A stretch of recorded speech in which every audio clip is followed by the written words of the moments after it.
Hi there, boys, girls, and everybody outside and in between. It's a new month, which of course is new featured games. May is my birthday month, so I do the same theme every year. Let's talk about gifted games.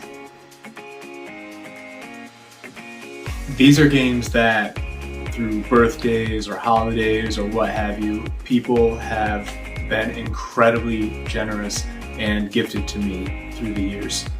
Let me show you some of them. Spit It Out from R&R Games.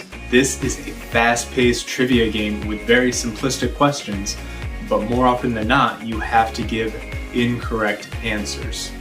It sounds very simple, but once that timer's going and you feel the pressure, it is very difficult, and it leads to a lot of fun around the table. I've had this in my collection for a while, and I keep it because it is so much fun and a great choice for parties or larger gatherings. That's Spit It Out.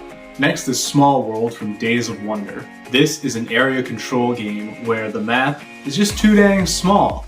So you are going to have to try to get your race of creatures into as many places as you can before it's too late.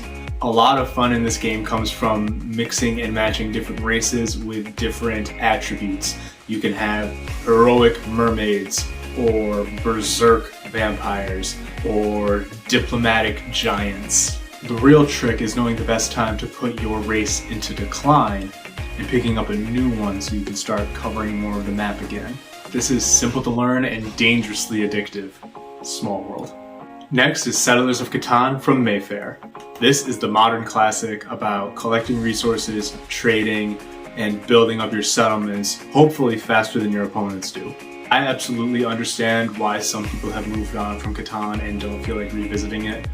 But with modular setups, with the roll of the dice, I have never had two games of this play out the same way. This is one I know I'm going to keep in my collection for as long as I have a collection. This was one of the first designer board games I ever played, and I love the old school style of this where it still says Settlers of Catan instead of just Catan. It's the exact same game on the inside, but I love having this on my shelf. That is Settlers of Catan. Next is Gravwell, Escape from the Ninth Dimension from Cryptozoic. This is a racing game with a very interesting mechanic. You don't necessarily move forward on your turn. You are going to move in the direction of whatever object is closest to you. That could end up with you 10 spaces behind where you started if you're not careful. This game is easy to learn, but your turns can take a while because you're going to be thinking about what it is you actually want to do. And when you're able to pull off a big move, it makes you feel so cunning and clever. But if you only try to make big moves, you're likely to end up sinking into a black hole. That is Gravwell.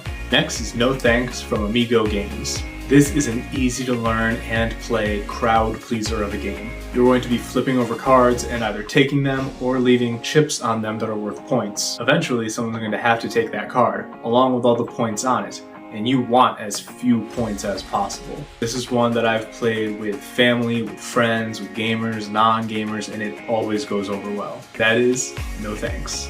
Azul from Next Move Games. This is the tile placement game that everybody seems to love, myself definitely included. On your turn, you're going to pick a color, take all the tiles of that color and place them on your tableau. But since you can't take any fewer than however many there are, you may end up with too many, which will break, which will lead to negative points. So you have to be really careful and strategic about when you take which tiles you want. And if you're lucky, you might be able to force an opponent into taking more than they can handle. This game is easy to learn, beautiful on the table, and has gone over well with literally everybody I have played it with. I have played Azul so much since getting it, and I don't think anybody has disliked it. It is always a good time. That is Azul. Best game for this month is Power Rangers Heroes of the Grid by Renegade Games. This is a cooperative game with elements of deck building and miniatures, and you and your teammates are collectively trying to save Angel Grove. The components and even the box itself speak volumes to this game's production quality. I have not been fortunate enough to get this played yet, but if you'll remember, it was on my games to play this year list, so sooner or later, it is hitting that table. That is Power Rangers Heroes of the Grid. And now, time to organize.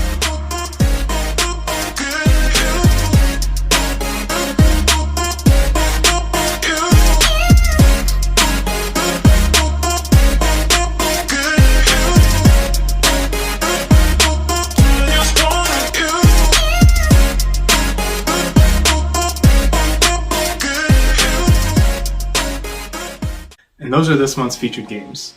Thank you so much for watching. In the comments, let me know if you've played any of these or some of your favorite games that you've ever been given. Leave a like if you enjoyed the video, subscribe if you haven't already, and I'll see you next time.